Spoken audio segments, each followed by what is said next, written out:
Hello guys! Today gagawa ako ng ensaladang talong.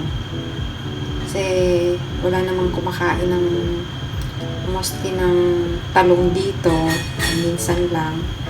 So ngayon gagawa ako ng ensalada para sa aking ulam. So may 2 piraso ako ng talong dito. Wala tayong ihawan. It's either sa doon sa gasol. Gasol ba tawag doon? Or sa oven.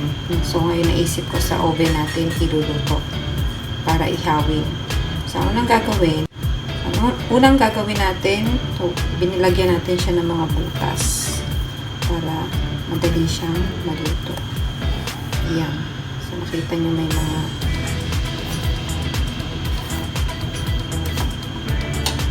now, iihaw na natin. Ayan, nilalagay natin siya.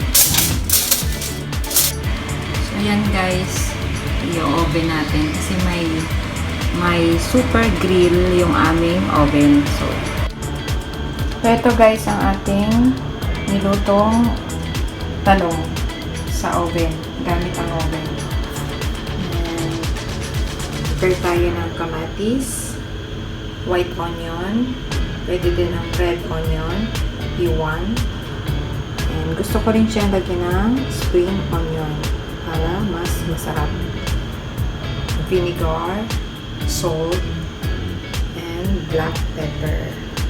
Babalatan natin ang talong. So, ayan guys yung ating talong. Daming buto.